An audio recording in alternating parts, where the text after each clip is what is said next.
Good evening, everyone, and welcome to Miami Beach Nautilus Middle School. I'm the very proud principal, Mr. Enzo. It's truly an honor to host this evening's town hall. Tonight, we are especially proud to highlight the voices, talents, achievements of our students, who are at the heart of everything we do. To begin our opening ceremony, I'd like to invite Ms. Elsa Franco, our SGA Student Class President, to lead us in the Pledge of Allegiance. Please rise.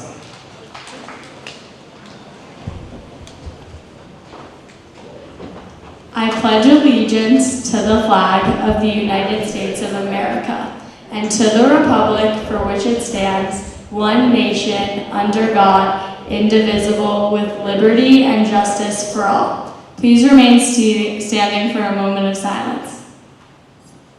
You may be seated.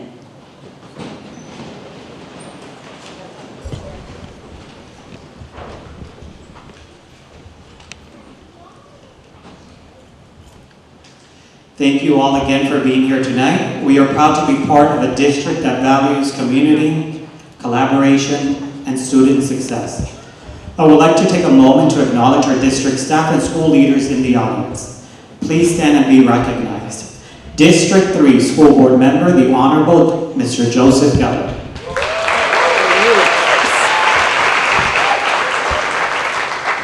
Dr. Michael Lewis, Deputy Superintendent. Dr. Yesenia Ponte, North Region Superintendent. Mr. Eric LaVenture, District Director, Design and Sustainability. Ms. Tracy Cruz, Enrollment Officer, Enterprise Development. Mr. Carl Nicolo, Chief Maintenance Officer. I would also like to thank our elected officials joining us this evening. And now it is my pleasure to welcome our District 3 School Board Member, Mr. Joseph Geller, to the stage.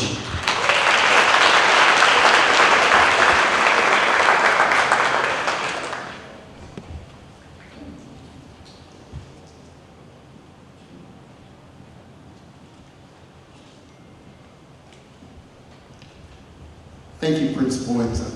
I appreciate your opening your school to us tonight so we can all meet and talk. So thank you very much. My name is Joe Geller, and thanks to all of you, I have the privilege of serving as your district representative on the school board. So I want to thank everyone that's taken their time to come out tonight, families, students, principals, assistant principals, teachers, staff, PTA members, elected officials, and community members. If you're here tonight, it's because you care what happens in our schools. So we have a few elected officials with us tonight that I do want to recognize. First is my great colleague from North Bay Village. I think she's still commissioner, or is it vice mayor? Somebody's got to correct me, but would Doris Acosta please stand? Where's Doris?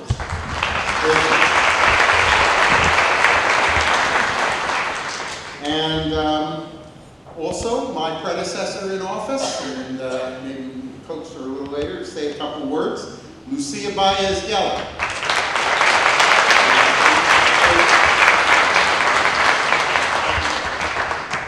We also have some of our elected leadership for the United Teachers of Dade, our great colleague in education that works so closely with us to help. You know, some people think they're there to help the teachers, and that's true. And they're also there to, frankly, to help all of the staff, although there's some great unions that represent some of them. But I don't know if everyone knows how hard they fight for our students, for the parents, and for public education. So I want to recognize first Antonio White, the president. Tony, where are you? There he is. The treasurer, Mindy Grimes-Festke. I have an inside track on knowing how to pronounce her last name. Sometimes people don't get it right. It's pretty simple. And also the vice president, Danielle Boyer. So let me just say to you, they had a script for me. I'm not really too good at following scripts because I usually just like to say what's on my mind. But I'd like to just take a moment of kind of personal privilege here. You know, we honor educators in our district. We honor teachers. We have the Teacher of the Year. They call them kind of, well, quasi-cutely sometimes the toy. And then we have a Rookie Teacher of the Year, somebody starting out on a career. But sometimes we also take the time to honor other members of our education community, administrators, assistant principals, but the people who head this all, the people who really helm these schools, such as Principal Inza that you just met. One of ours from our district was a finalist for the County Principal of the Year. And let me say to you, in my heart, he is the Principal of the Year, now and always. And I want to ask to stand our great colleague right here from Miami Beach High, Mr. Alfred Chiroshin.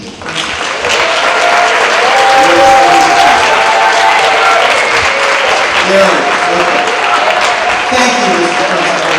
We appreciate everything you do, and we're glad to have you here tonight. You know, we have another finalist here as well tonight for Adult Ed. She's away, but I do want to also call out Christina Ugalde from Miami Beach Adult Education. Another outstanding principal. Let me just say a word. Tonight is not about speeches. And I'm going to do my best to avoid any kind of long ones, because this meeting tonight's not about me. And honestly, it's really not even about the people I've just introduced. This meeting is about you. This meeting is an open town hall, and I'm here to hear anything that anybody has to say. If you want to say it's a listening tour, you could say that. In my mind, it's just part of what you elected me to do. This gives us a chance to tell you the real, in my mind, straight answers to your questions. If you don't agree with me on something, that's your privilege. That's what makes this a great country, is that we don't all agree, but that we can have the opportunity to meet and talk with each other like this. So we want to tell you what's going on. We want to answer questions.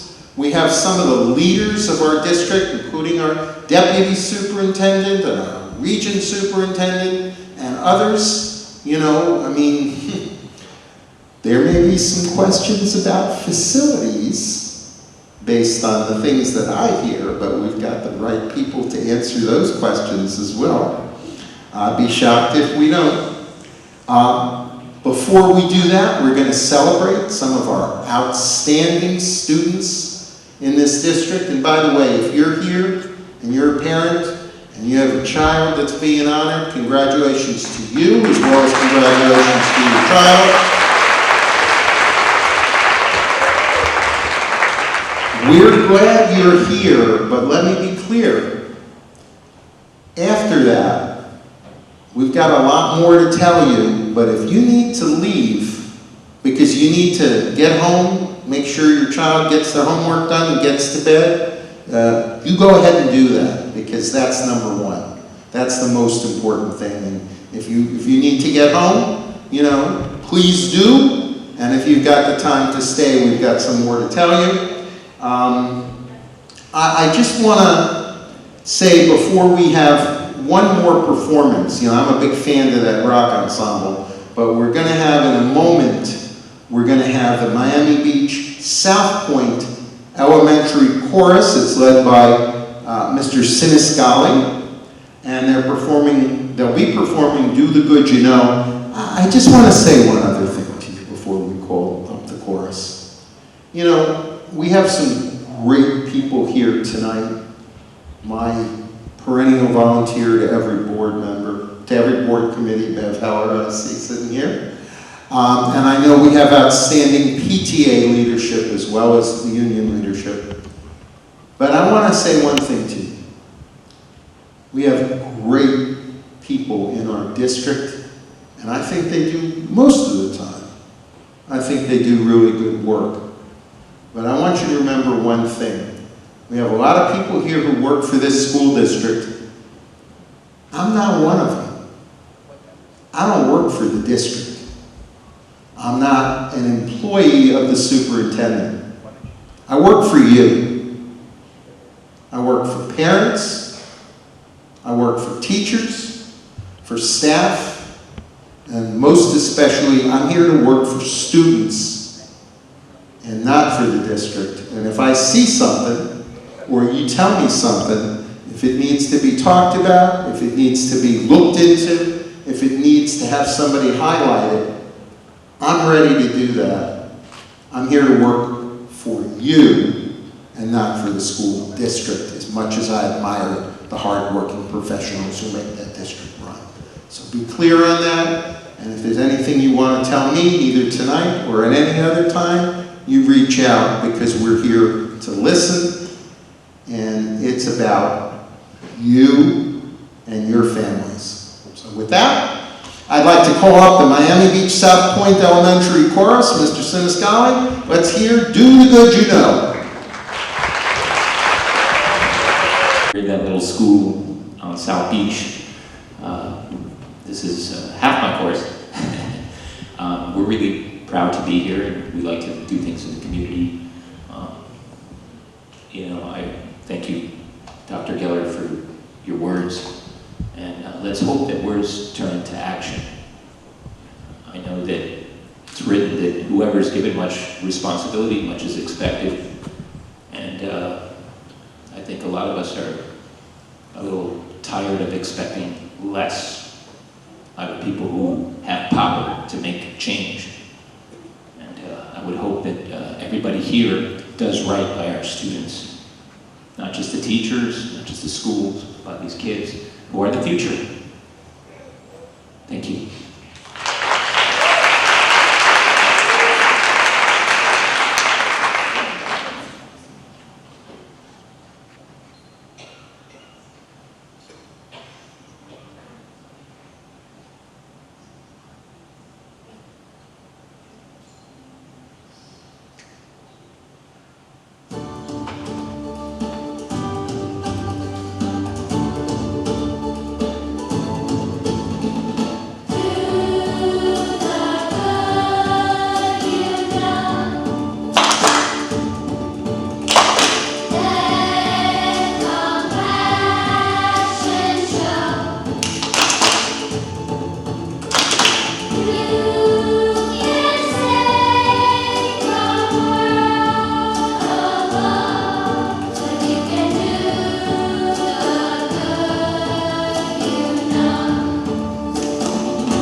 thought that was terrific. And by the way, Mr. Siniscali, if you're back there and you can hear me, hope you're there somewhere. I just want to say how much I appreciated your comments as well. We need to expect a lot from the people that say they're going to do things to help. And I thought your remarks were very well taken. And those students, wow, what talent. I just thought that was terrific. Well, let's get to the most important thing we're doing this evening. We've got, at this time, we want to present the District 3 Dedication to Service student recognitions. So we have some students from individual schools who really represent what I think is the very best of our community. Through their service, their leadership, and their commitment to others, they're making a real impact, not only in the classroom, but in the community as well. So we're glad to recognize them this evening, and I'd like to call up my Chief of Staff, there she is, Christy Gonzalez, to start to make the presentation, call the names of the people who are being honored.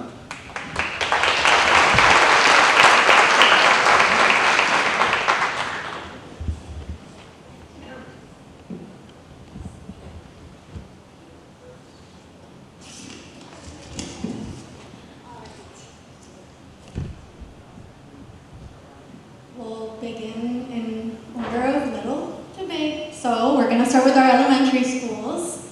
The first Dedication to Service Award is awarded to Junior Lopez from Miami Beach, South Carolina.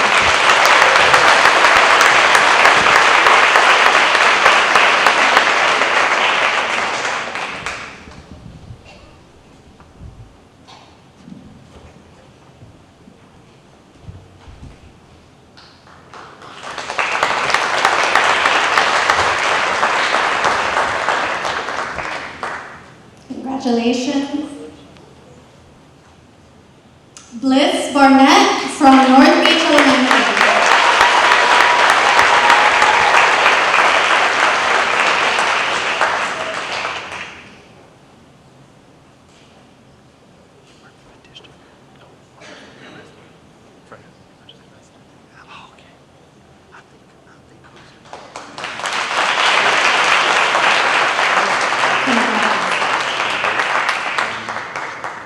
Alejandro Planas from Biscayne Beach Elementary.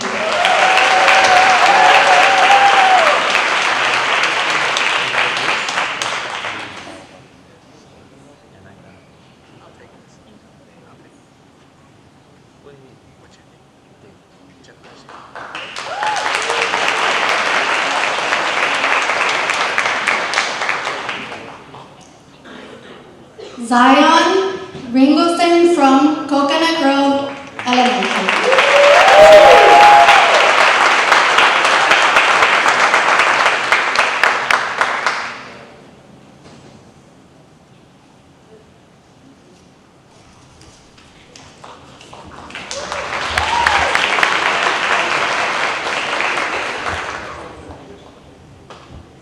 Eric Sinay from Otis Elementary.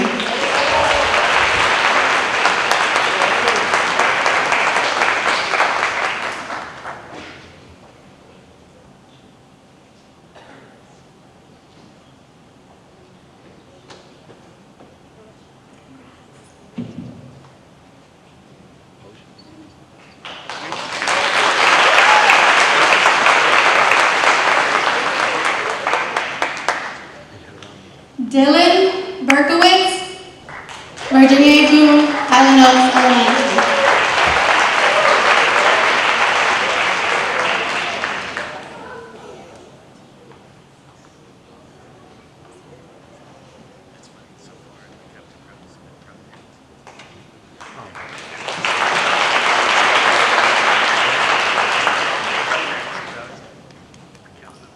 Louis Vasquez, Treasure Island Elementary.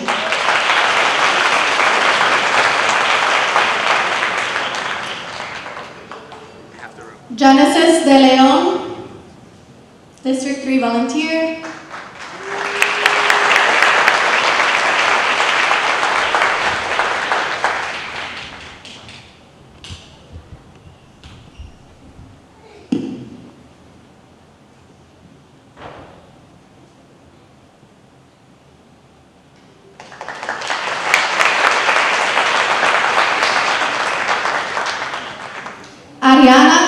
Raga from Norman Acero Cups on the Isles K.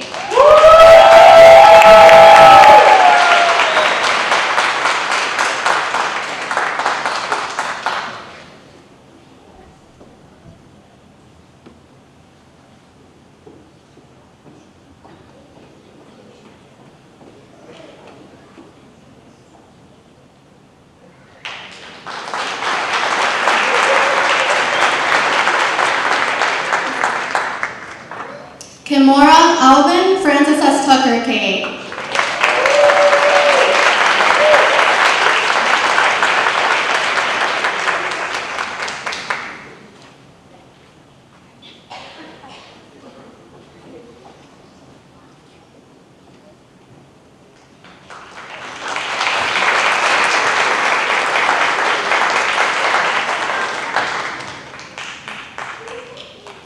Amaya Robbie Miami Beach Feinberg Fisher K.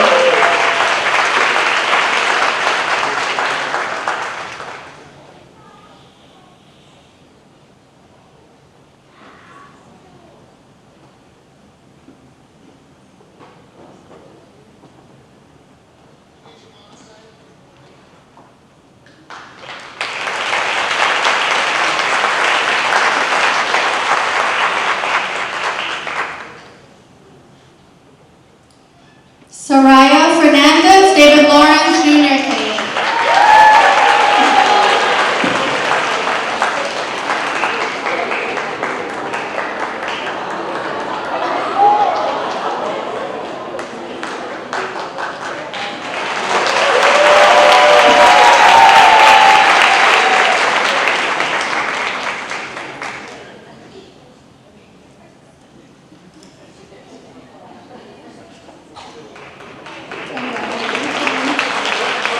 Kali Hyken Ruth K. Broad.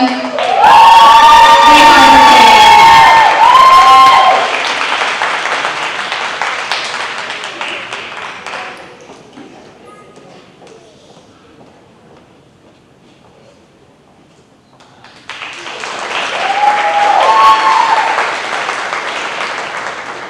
Alexander Sanabria Aventura Waterways K.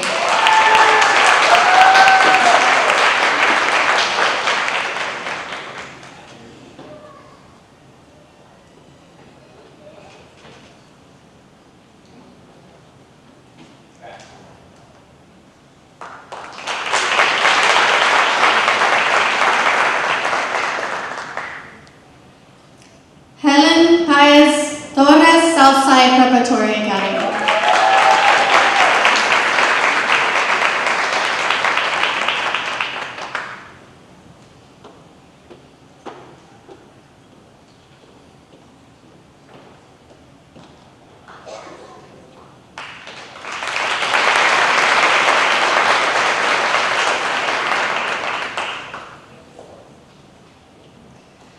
Layla Babika, Miami Beach Nautilus Middle School.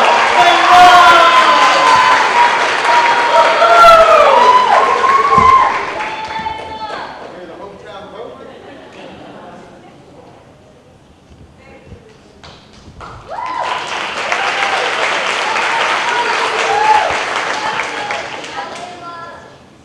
Also one of the lead singers of the amazing rock ensemble you just heard. Chloe Berkowitz, Highland Oaks Middle School.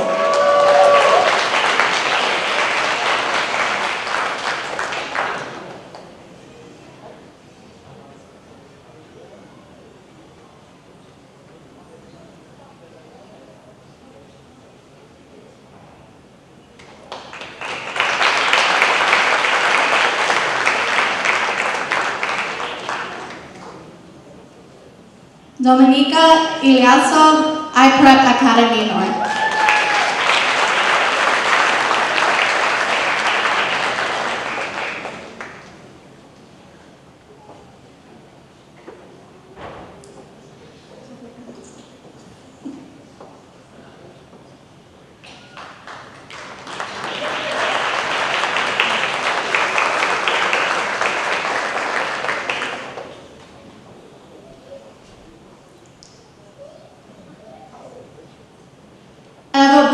New World School of the Arts.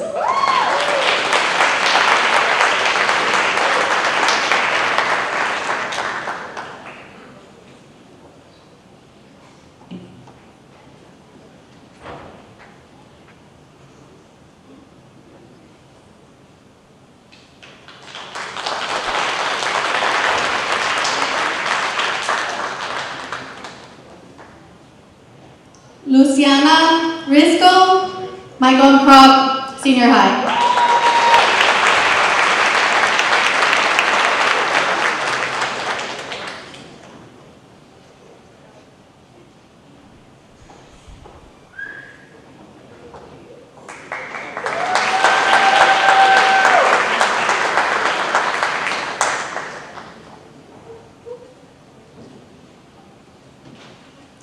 Haley Leibowitz, Miami Beach, Senior High.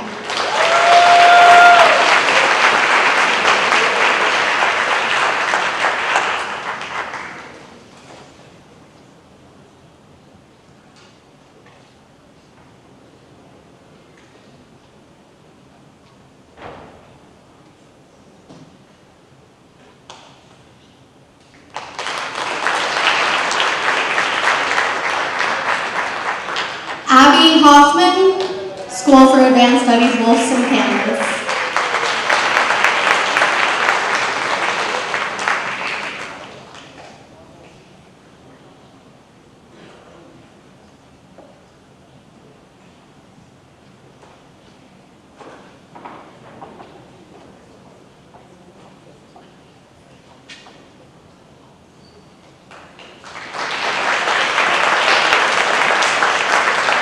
Mia Jacoby, Alonzo and Tracy Moore, Nixon.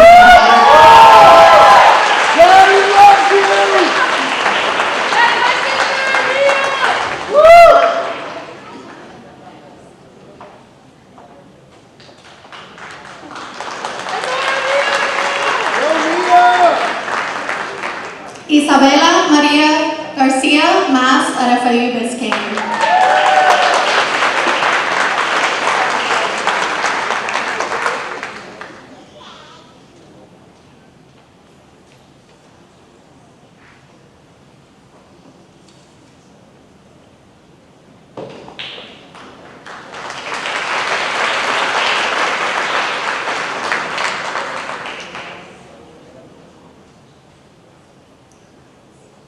All right, that concludes our recognition portion of the evening, so let's give another round of applause to all of the students and all of their families.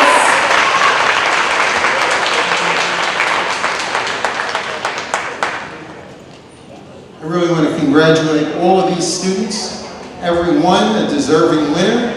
We're grateful for all of the work that you've done for your schools and for your community. And I have to give a special shout out to the one that I've known literally since before she was born, Mia Jacoby, whose parents are old friends of mine. So congratulations to you too, Mia. And there's her mom. And congratulations to all of the parents. If you raised a child that's giving back to your community, you know, congratulate the teachers and the administrators that help. That it comes down to the parents. And congratulations to you for helping with it. Get those kids home to study and work on their homework and make sure they get a good night's sleep.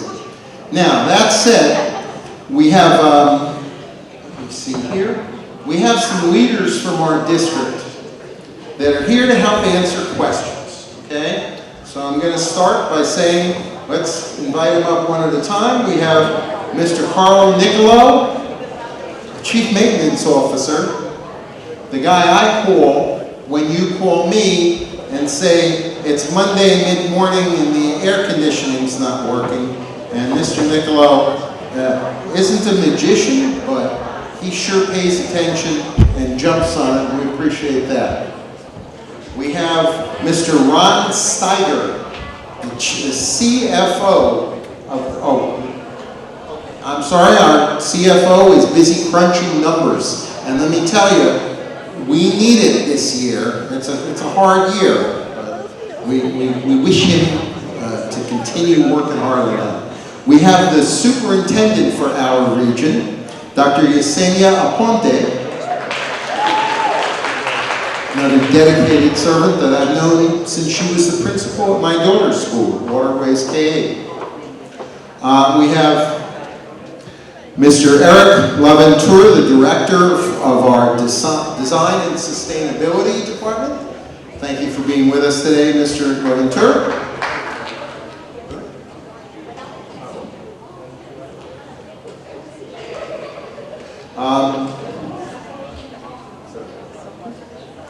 We have with us Tracy Cruz, our enrollment officer for enterprise development. Ms. Cruz?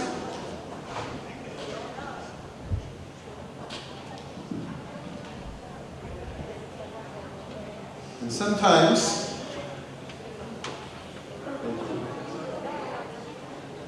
people use an expression last but not least, but I'm going to flip that on its head a little bit. How about last and certainly most, our Deputy Superintendent, Dr. Michael Lewis.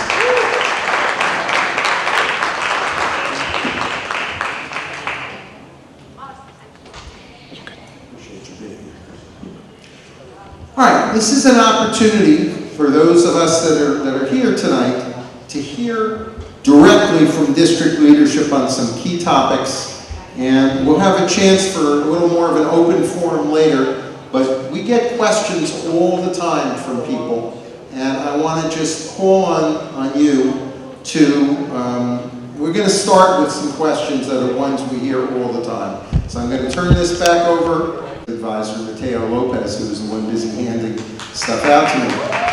I do want to take a moment. I introduced her earlier, but I would like to hear from my predecessor on the school board, because some of these issues are long-time issues, and I'd like to call up my predecessor, Lucia Baez-Geller, to not only give us some remarks, but also, if she's up for it, maybe see if she has a question that she wants to ask of any of these. I hope she's still here.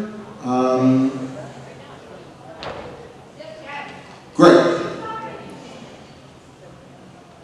And if you have, while you're coming up, Lucia, if you have a question maybe that you want to put on the record to staff, besides favoring us with some short remarks, we appreciate, let me say, I've been on the board less than a year and a half now. And if you see, those are some pretty tough high heels to step into. So I really want to thank Lucia Baez-Geller for all the work that she did for this district as my predecessor. And to give you an idea of what I think, the two staff members that I have were both staffers of hers. I could pick a lot of people, but my judgment was that her judgment was that good, and that's why they're both still with this district office. Lucia Baez-Geller.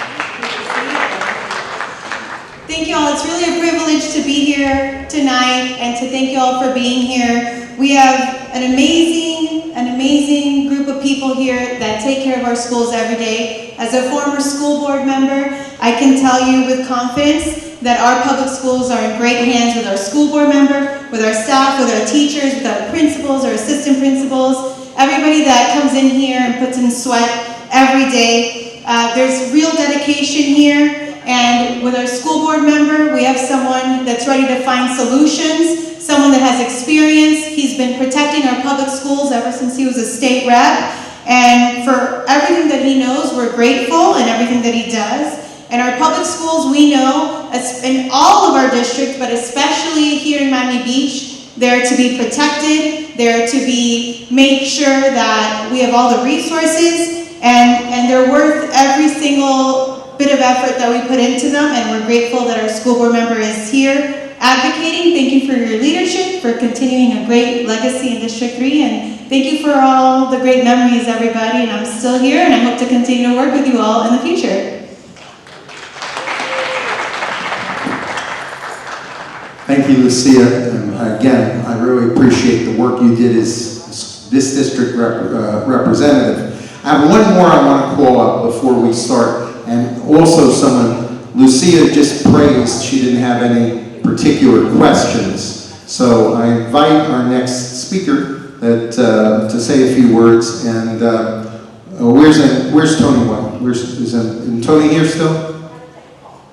Oh, okay. Well, please give me the high sign when he comes back, because I do want to have our teachers heard, and maybe he'll have a question for some members of our panel as well. But with that said, I'm going to turn it back over to my chief of staff, to Christy Gonzalez, to start with some. These are frequently asked questions that we get, and we have like one starter question for each of the panel members here that parents ask me all the time. Christy.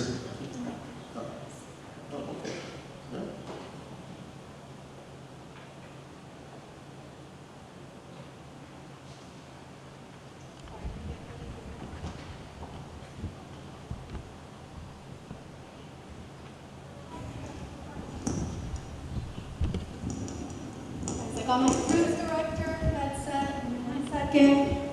All right. All right. So the first question we have is for Mr. Nicolau. And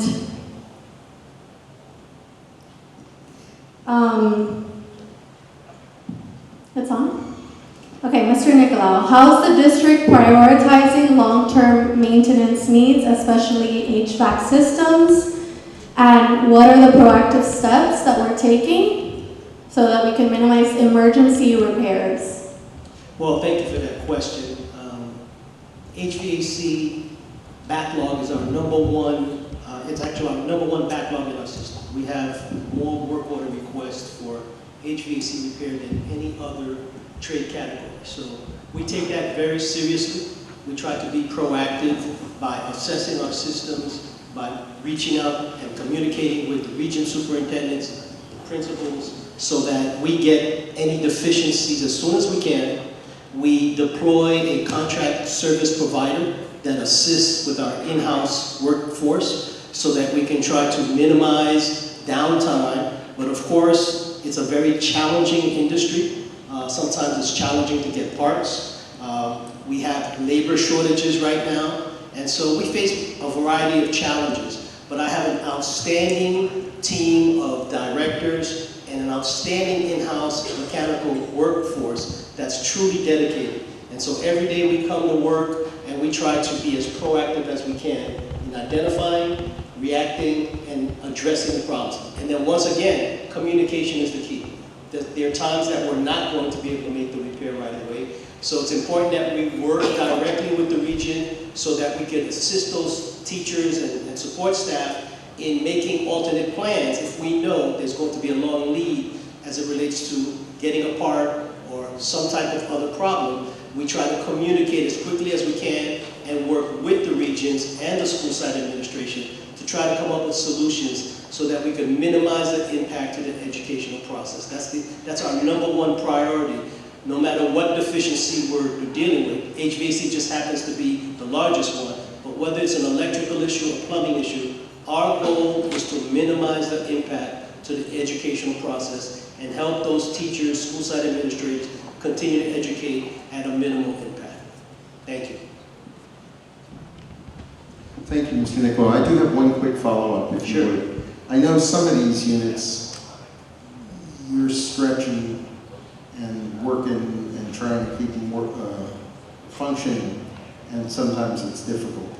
Is there anything that's upcoming that you've been able to work out with Mr. Perez and other senior leadership of the district that's going to lead to any replacements coming up? Absolutely, good question, sir. And my colleague to my left here, Mr. Lavender, is from the Capital Improvement Department. We rely heavily on them for replacement funding. The maintenance department typically will come in and make repairs and adjustments, but as far as full-blown replacements, we rely on funding from our capital division. So we meet on a monthly basis to go over what the priorities are, and as you know, we're facing some budget crises, so sometimes priorities change, and it comes back to communication and identifying what the true priority is. Let me just say for this school, while I have the mic, right now we have Train here, we're working on energy management system controls. We're integrating the chiller plant, and we're making changes to the equipment of 5 classrooms right now. So Train, if anybody's here, you've seen Train here working. We communicate with them every morning. we've got this facility on a special watch. There's a dedicated mechanic assigned specifically to this school because we know that the parents are very concerned. I've received emails from several of you, and my apologies if I didn't get back to you, but you can understand getting emails from parents throughout the entire district it can be very challenging. So I rely on my colleague here, Dr. Ponte, and the region directors to help assist us communicate with parents. But to your point, Board Member Geller, we meet monthly on identifying replacement costs and trying to prioritize accordingly. Thank you for the question. Thank you, and let me just stress to any of you out there, if you have those concerns, if you hear something, if you're on the early morning system, if you know at 9:30 in the morning something isn't working, even though I understand, Mr. Nicola, we're now moving the system to run over the weekend so it doesn't take half a Monday before it starts to cool down, right? Thank you for that observation. In an effort to reduce energy, we have systems in place to shut down the systems on the weekend when the school's not as occupied because we need those utility dollars. But, and let me emphasize that this board member has me on speed dial and calls me regularly, and I don't mind because I rather know of the problem sooner than later. That's what I tell all of my colleagues. Don't hesitate to call me. Don't wait to call me. Let me know right away, and he does an excellent job of letting me know right away. So I commend you for that, sir. Communication is the key. Thank you, and so let me stress to all of you, if you hear it, or you hear about it, or you run across it, you can let us know, and rest assured that we're going to immediately call it to the attention of the proper people in the district. Don't hesitate to reach out to us, that's why we're there. Mr. Geller, if I could on that point, the communication protocol, because we don't want everyone calling the board member's office directly. The best path is to go through the principal, and when you don't get the answer you need, they'll go to the region, and trust me, when the region doesn't get their answer, they will track me down and get the answer that they need. So we don't want everybody calling you directly. We want the administrative levels to have an opportunity to do their jobs. So as soon as you know, let the principal know, ask them if there's a work order already in place, and if not, when it could be in place. Make reference to the work order number when you're communicating to the region or the region director. Let them know that you've spoken to the principal, it's work order XYZ, and it's been open for X amount of time. And we will try to make an effort to pull that work order out and prioritize it accordingly. Also, you mentioned replacement equipment. I know another hot topic was Ruth K. Broad, was one of your schools. Several calls from Board Member Geller, and I just want to let you know that our capital department has funded the design phase, so we're going forward with a close to $4 million replacement project for the cooling tower and the chiller plants, and so we hope to get that started right away. Thank you, Mr. Nicola. And notwithstanding everything he said, all which is true and all which is great, you just keep calling my office. That's why we're there, and we're ready for those calls, and we want to hear from you so we can just follow up. And I also think that, you know, if we get 20 calls from parents, I can call, whether it's Mr. Nicola, whether it's Dr. Aponte, whoever it is, the right person in the right place, and say, we had 20 calls on this already. Do not hesitate to call our office. Ms. Gonzalez. Oh, wait, 1 second. Do I see, is that Mr. White? Did I see him there? He's back. Now, let's have Mr. White come up just for a moment. He may have a question for one of these. Just, you know, a terrific, hard-working person who, like I said, along with his colleagues, Ms. Boyer and Ms. Festy, leadership of UTD, they're out there working every day, not just for teachers, but for staff at every level, and for students, number one, and parents, and all of us. And I want to hear a few words from Tony White, President of the United Teachers of Dade, and then if you have a question before we're done, you let us know. Thank you, Board Member Geller. I really don't have a question, but what I like to do when I come to any of these events, first of all, I'd like to let you know exactly who United Teachers of Dade is. So in a nutshell, United Teachers of Dade is simply a union of professionals who work to advance the cause of public education. We educate students, obviously. We empower our members, and we do a lot of work with parents in the community to help build a stronger Miami. Now, with that being said, I just want to take the time to thank this community for the job that they've done for Dade County Public Schools as far as teachers are concerned and safety is concerned. Because since 2018, the voters here in Miami-Dade County have done something to make sure that this district remains stable and viable and able to keep teachers in the classroom, experienced teachers. And we passed a referendum in 2018. You were a big part of that. I want to thank you for that. We passed it again in 2022, but I really want to let you know it's on the ballot once again in 2026. Most of you may recall in 2018, after the Marjorie Stoneman Douglas incident, the system changed. There's a lot of things the state requires to do. A lot of those are what we call unfunded mandates, but we were able to meet those mandates thanks to your help and your belief in this great system. So I just wanted to take the opportunity to thank you personally on behalf of the United Teachers of Dade for what you're doing in this community to keep this system afloat. Thank you. Thank you, Tony. We're going to go back to our questions for the panel. Let me just say, without advocating for any particular thing that is not even necessarily on the boards yet, I do want to say that the decision that voters made in 2018 and 2022 to provide extra funding to help this district function and make sure that our teachers and staff are treated as well as we expect them to teach our students, those were critical. And should that come about where that decision has to be made again this fall, I know that I'm hoping it gets made the same way. With that, Ms. Gonzalez, please go on. All right, thank you so much, Mr. Nicolau. That was a good comprehensive overview of everything that was going on. So it kind of leads into our next question. Mr. LeVentre, thank you for being here, and it's very similar because you guys work very closely together with Mr. Perez. So with all of these facility upgrades and capital improvement projects, how are schools prioritized and how is community input factored into those decisions?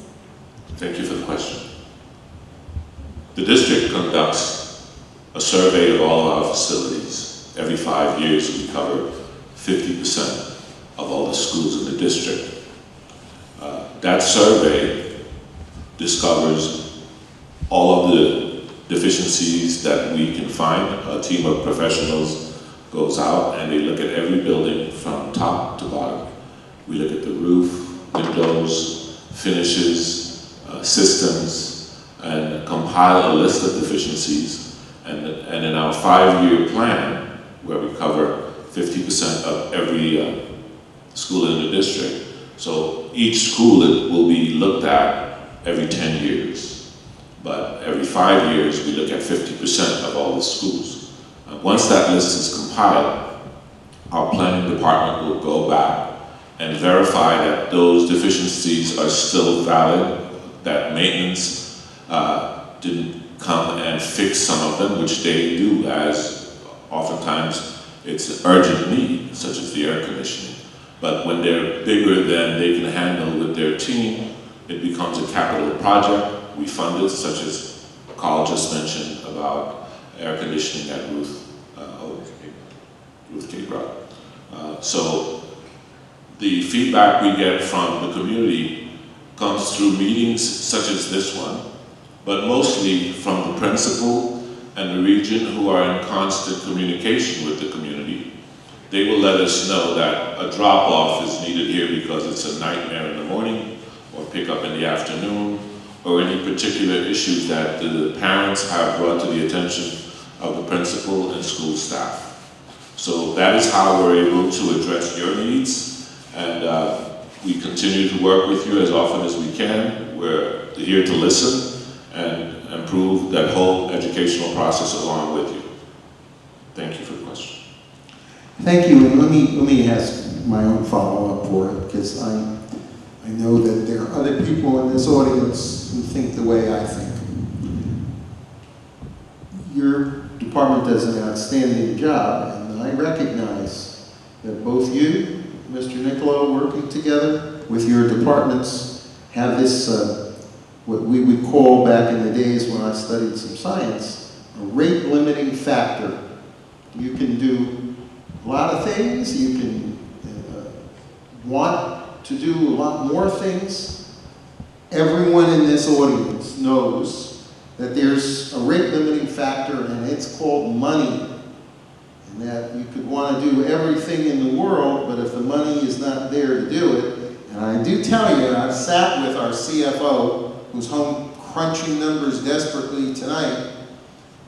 The district is in a real financial crisis this fiscal year, and there are a lot of factors. I'm not going to get into a long speech about it. Certainly, we've got to compete for students, and we're doing that. And, you know, charter schools are public schools. We compete. I want the playing field to be level, but, you know, they're not our enemy. Private schools, private school vouchers, when 70% of the kids who got private school vouchers were already enrolled in private schools, and now they're taking the voucher to do what they were doing before. There may be some role for those vouchers, particularly we had certain things that were done for students with unique forms of disability, or as we might say, are differently abled. But to eliminate any needs testing for them was, in my view, a mistake. But it's not competition that has our district a little behind the eight ball, more than a little this fiscal year. I'm pleased to say this fiscal year ends June 30, and we're tightening our belt pretty hard till then, but we should be at least better. But I hear every day that ICE enforcement is terrifying a lot of parents, and it's keeping kids at home. I hope at least they're being homeschooled, or that they're on some kind of virtual school, but we don't really know the answer to that. We're trying to get that. And the drop in enrollment that has led to, because money follows students. When there are less students, less money follows. It's a problem. It's a problem.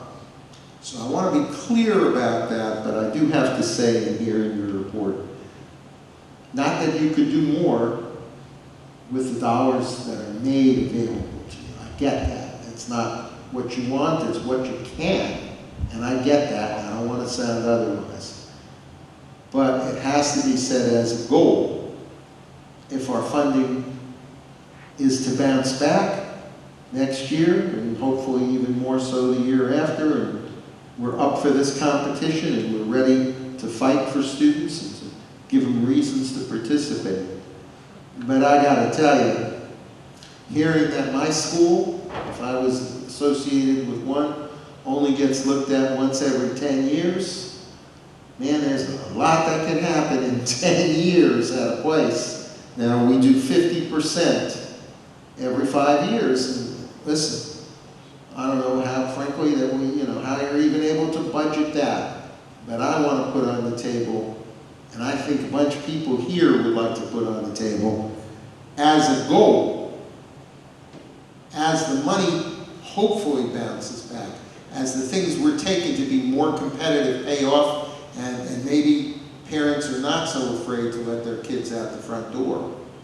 I think our goal ought to be to make sure that every single school is looked at least every 5 years. Because when I hear it may be 10 for my school, again, I don't expect you to do magic.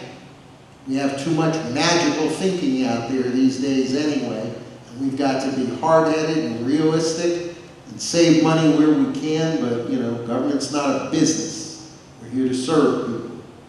But I would hope that if we move towards a little bit better budgets, our goal should be every school gets looked at least once every 5 years. Because once every 10, that's harsh on my ears. And I would bet a lot of people out here feel the same way. Thank you very much. I agree. We appreciate what you do and how hard you work and how you make it work with the very limited dollars that are allotted here. We agree. That's sir. Thank you. Yes. So speaking of enrollment patterns, that actually segues into Dr. Cruz's question. With those changing enrollment pattern, how is the district working to strengthen its programs, recruit students, and fill in those gaps? All right, well, thank you. Great question. And I'm super excited to share all of the wonderful recruitment and retention opportunities that we currently have. So with enrollment, it's a very layered approach. And starting off with the district, we have a lot of cross-bureau collaboration with Office of Communications, Parent Choice, and I'm thinking just how to, so when we do the cross-bureau collaboration, it's all hands on deck with enrollment. Then we have our regions and we have our schools. So everybody has a stake in this. So just to kind of walk you through, as a district, we are building this infrastructure, constantly looking what's working, what's not working. And with that, we look at the innovative programs for pre-K through post-secondary. We look at what are the demands, what are the children interested in? Because Miami-Dade County Public Schools is a choice district and we like the competitiveness. But one of our jobs is to help parents navigate their educational options so they know the product that we offer. So if it's extracurricular activities, if it's just STEM, robotics, any activity, and those academic advanced courses. And now we're even expanding to our little ones, 0 to 3, so we're expanding early childhood through public-private partnerships. So after, as a district, we build that infrastructure, then we look at our regions and our schools. And we also have our alliances and our partnerships with our PTA, with our Early Learning Coalition, Children's Trust, and trying to really get the word out. We're working together with our enrollment. And then with our targeted marketing, what does that mean? Well, we want to make sure that families have that opportunity to be able to connect with our schools. Through WLRN, through Parent Academy, Adventures 305, Parent Voices, a multitude of opportunities so that parents can learn about all of our programs. Then, as a school site, we have a dedicated school enrollment task force where we have an enrollment liaison, we have members of the school non-instructional, instructional, administrative, and that's where the real work is done. Because every school is unique and has its challenges, and we want to work through those so that we can propose solutions. The school they're interested in, they can select it. If it's unknown, then I help them through that as well as then I connect them with the school. But this is an opportunity for families to learn what the school has to offer, maybe request a tour, come visit the school, and then that engagement the parent can decide because we are a choice district. We try to really understand the parents' needs and the demands, and that's why MDCPS is your best choice. Thank you. And again, I have one quick comment there before we move. I think next we're going to get to our region superintendent, Dr. Aponte, but let me just say, in case you don't know it, the Magnet School program in Miami-Dade County Public Schools is considered #1 in the United States of America. Our Magnet School program is second to nobody, and a lot of effort goes into it. And there are some really unbelievable things happening there, but I want to make sure you know something else as well. Every single school in this district is reviewed and evaluated, and the administration is always trying to push towards excellence, and our principals, I want to thank again, and just ask them to stand one more time, all our principals and assistant principals that are here tonight. Please take a moment and let's and we thank you for your efforts. There is not a school in this district, and if you find one, you call me and let us know. There is not one school, even if it's not a magnet school, even if it's not one of those dual enrollment schools, if it's your neighborhood school, if it's an elementary or a middle or a K-8, not just where all the attention is on our high schools, there is not one school in this district where there's not a program that every parent should want their student to participate in, and a dedicated teacher working with an assistant principal and principal to have that be the very best program there is, and that's across this district. There's something remarkable going on in every school, and if that's your neighborhood school, and that's where you want your child to be, maybe just so they're close by so you can get there if you want, check out that school, because every one of these schools is in its own right remarkable, and we're ready to compete for students with anybody. So, Ms. Gonzalez, if you do whatever question we have for Dr. Aponte next, I want to save our Deputy Superintendent for the end here. Well, Chief. I want to turn it over to you and call you up, Dr. Lewis. So let's let Ms. Aponte answer her. You got a mic? And then Dr. Lewis, get ready. So now that we've heard from so many different departments about everything that's going on, so with all of this going on in the district and in your specific region, how can families best keep track of all of this that's going on? What are some tools, resources for them to keep track of this? Well, thank you. Before I even answer the question, I must agree with Mr. Geller, because District 3 does have the best principals that we have. So thank you. Our schools do have something to offer for every single child throughout our entire district, but especially in District 3. In reference to concerns parents may have throughout the school year, I always encourage parents to follow the chain of command. And that chain of command is that first person is that teacher. Especially if it has to do with an academic concern. Approach that teacher.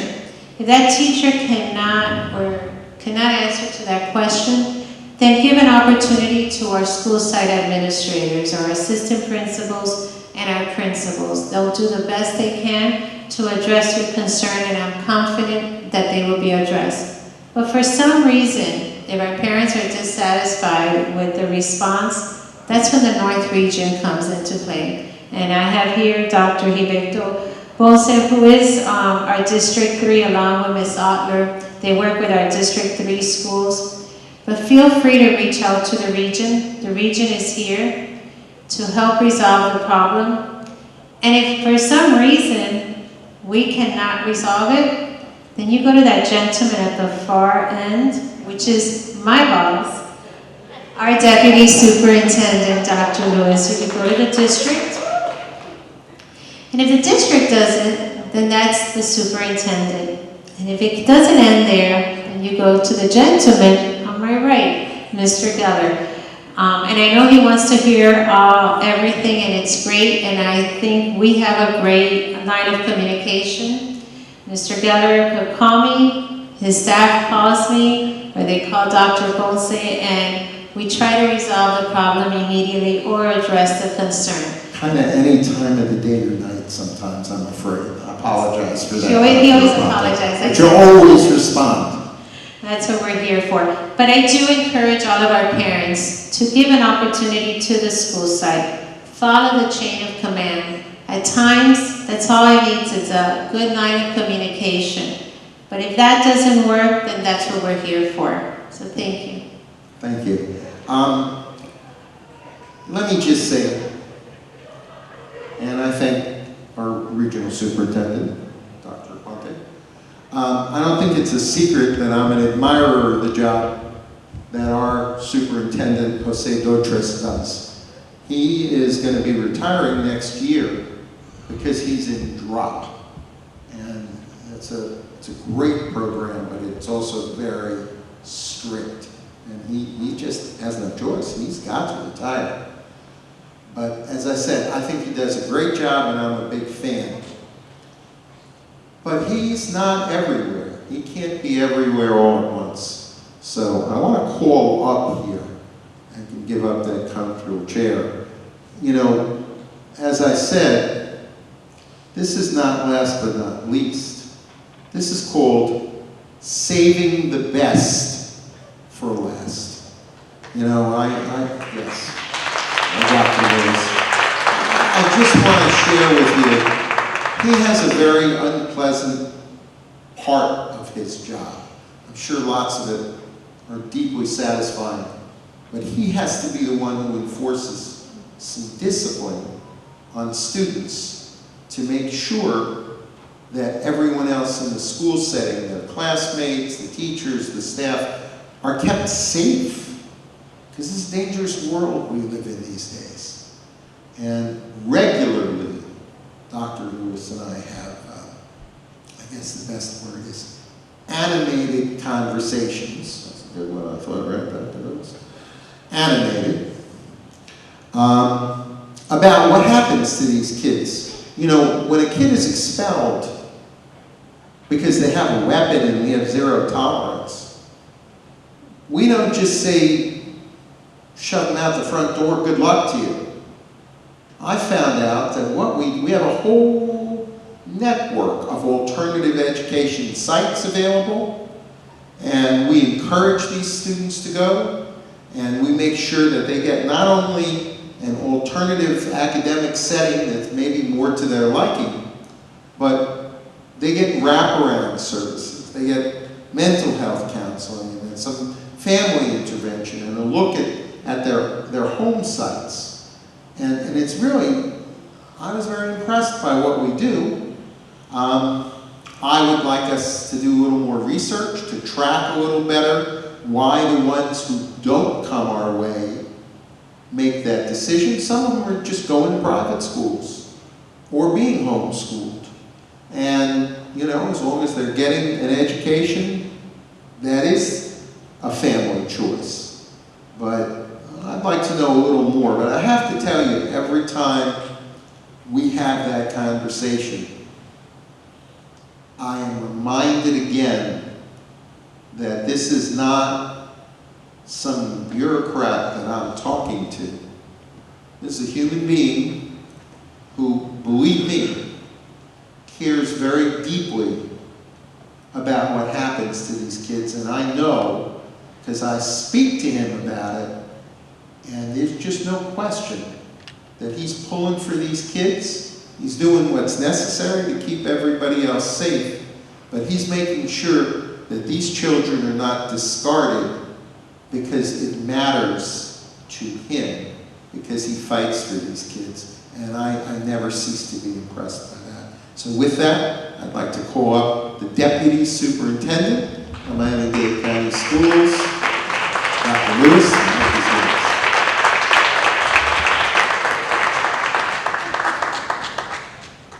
Thank you, Board Member Geller. First of all, good evening, everyone.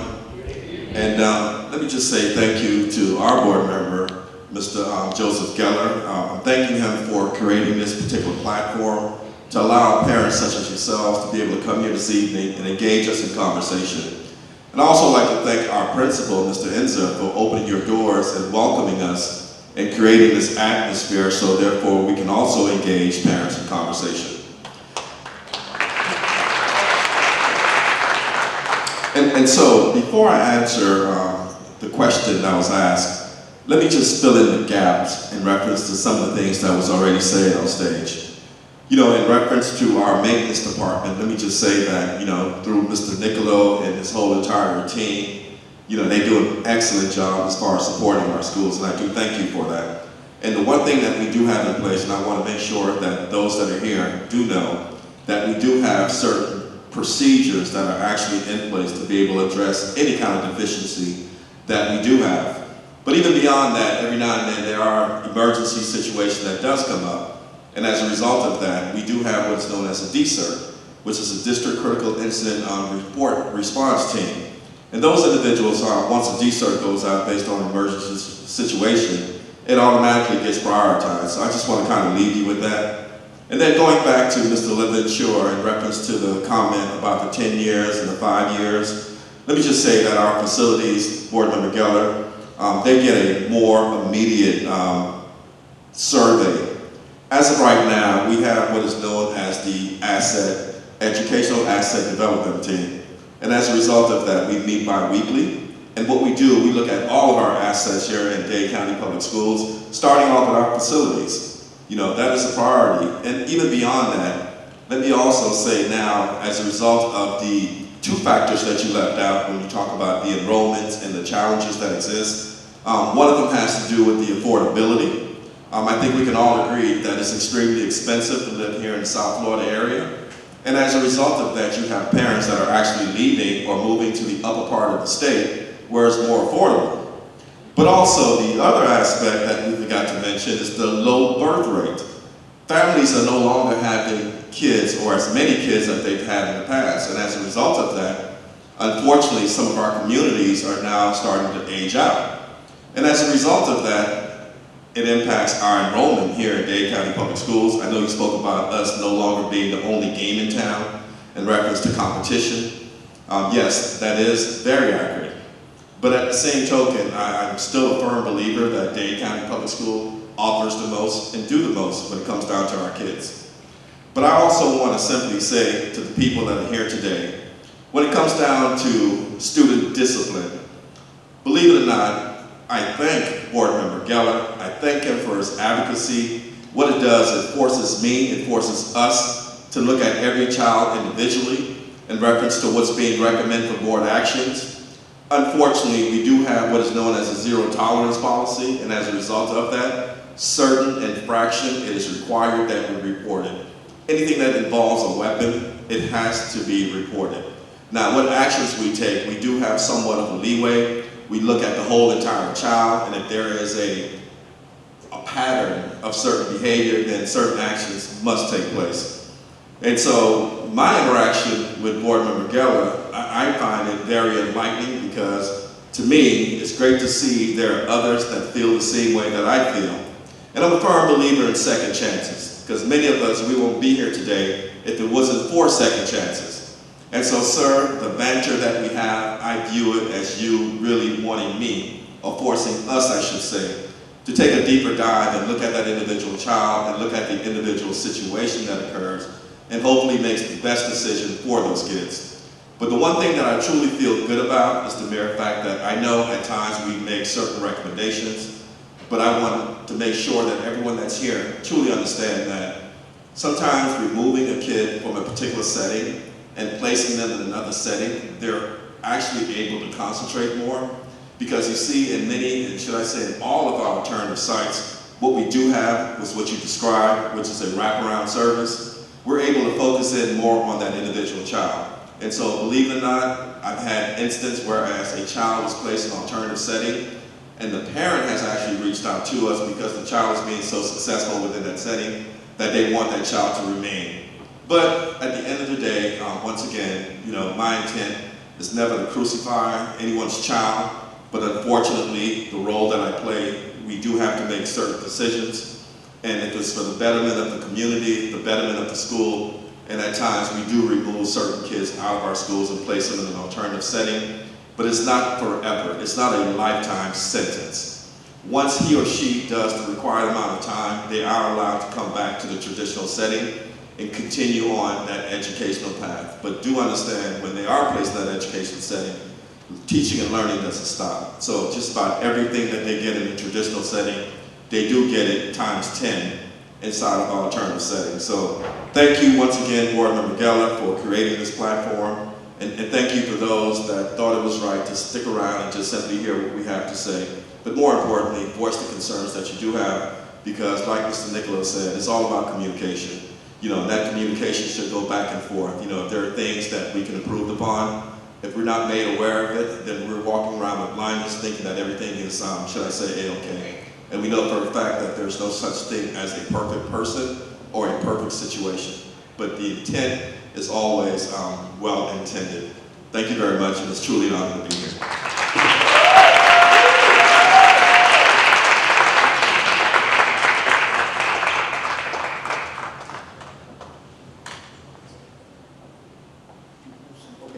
You know, we're trying to get this wrapped up because everybody's got someplace they want to be, but we've had an open portal that we put out. We do have a few more minutes for some more questions that have come through the portal because we want to hear from you. Now, you know, where's Mr. Lopez? Okay, here he is in front. So we're like up to the minute. If you've got something you want to put through that portal and see about getting it answered now, please do it now. If you are having trouble with it, you want to wave your hand and ask Mr. Lopez to come by and help you with it. But we do have time for a couple, 3 more questions. I want to thank our panelists, but ask you to stay just for another minute so we can see if there are any questions that have been put forward from anyone in the audience through the portal, and you know, see if we can't get answers. I'm here to make sure your questions are answered. Otherwise, I'd be sitting home with my family and you'd be sitting home with yours. So I thank you. I'm going to ask again, Ms. Gonzalez, if you can tell us if we have anything in the portal. Anyone? We got the AC questions, and Carl Nicolau was nice enough to answer our AC questions, and that was the bulk of it. So if you have not, make sure to use the QR code, leave your contact information. If it wasn't answered up on stage, then we will reach out to you, we will follow up, connect you with staff.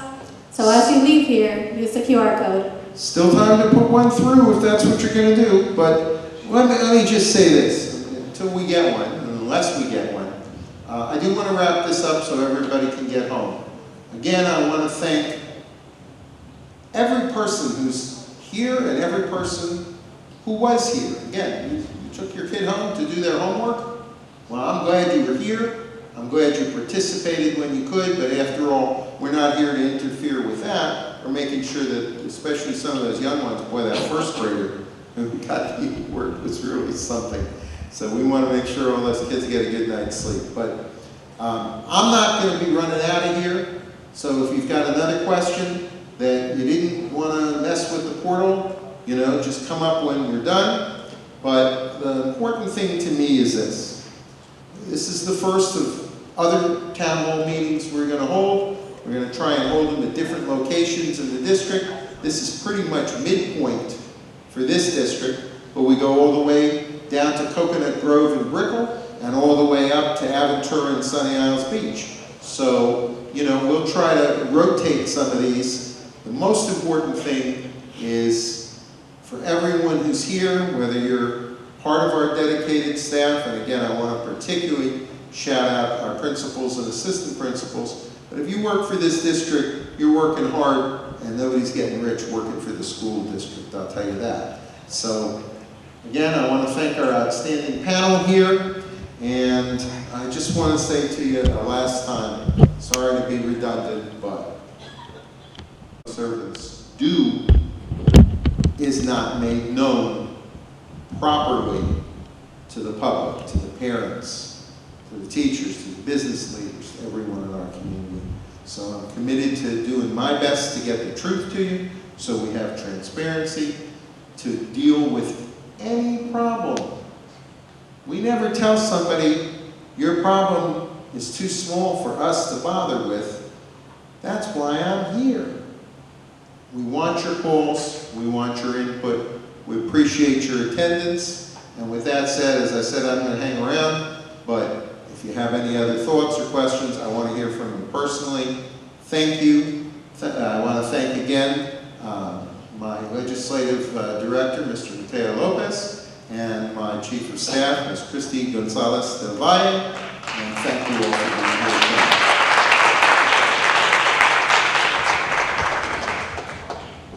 Oh, wait a minute. 2 last questions came in. Listen, I said we'd answer them, so if you're here, let's hear them. So, Mr. Nicola, just, I know you addressed this in a way, but just to expand on it, the tickets, the maintenance tickets, what systems are in place when a ticket is open? What systems are in place to address them and to get them closed quickly and to communicate that? Well, thank you for the question. We have, we call them notifications. They're through our SAP system. It's a computerized system. So each school has several representatives that can put in a notification. It goes directly to our work order control system department. They then send that notification depending on whether it's an electrical trade, carpentry trade, mechanical. They send it to the respective foreman, who then dispatches the staff to try to expedite as quick as we can. Outside of the work order, as Dr. Lewis mentioned, we have a system called a DSERT system, and it's for District Critical Incident Response Team. Those are dedicated individuals at the highest level that if any problem, even if it's not AC related, that the school site feels is of an emergency nature, they call it in as a DSERT. I get it right away on my phone. Key cabinet members and my senior staff get it right away, and it's immediately moved up to the top as a priority. So that's how we try to handle the emergencies. But our work order notification system, you can either call our call center, you can email it in, and once again, communication is the key. If you were to submit a work order and there's been no response, what I ask you to do is send an email to your executive director. Every school has a line director. Send him that work order number, letting him know that it's been 10 days and no response, and we will make sure we respond. I'm normally copied on those type of notifications, so I'm aware as well, but that's part of our notification system, is through our online SAP notification process. I hope that answers the question. Or call us. Oh yeah, call Board Member Geller, he'll get it, and he'll call me right away, as he often does. Thank you, sir. The last question is, how is discipline being applied to students who are using AI to unfairly complete work? And this is aside from our AI programming. Sure. First of all, whomever asked that question, that's an excellent question, because with the advancement in technology, especially with AI, what it does, it creates a lot of opportunities, and sometimes if those opportunities are used in the incorrect way, it can create a problem. And so within our school sites, especially at our high schools, we do have different tools that deals with plagiarism and so forth and so on. But even beyond that, we do talk to our students about acceptable practices and so forth when it comes to AI. But with that technology so rapidly growing, it does present some very unique challenges. And I'm quite sure even the adults here on the stage could possibly tell you that AI is one of those tools that we utilize every day in our work, right? However, when it comes down to academic work, however, we still have to be very protective, because at the end of the day, what we want to do, we want to be able to train our kids to be able to be independent thinkers and not allow a tool, in this particular case, AI, to think for them. So whomever asked that question, thank you, and I'll say this, as a parent, that is one of those items that you constantly have to monitor, because once again, with the advancement in technology, it is creating some very unique challenges. Thank you. Well, thank you, Dr. Lewis. I am really glad we got a couple questions in from everybody that was here. Thank you very much. With that said, thank you for coming. Have a great evening. I'm going to get down off this stage like a barrier, and I'll be down here if anybody wants to come up and say anything at all. We appreciate your attendance. Have a great night. Thank you.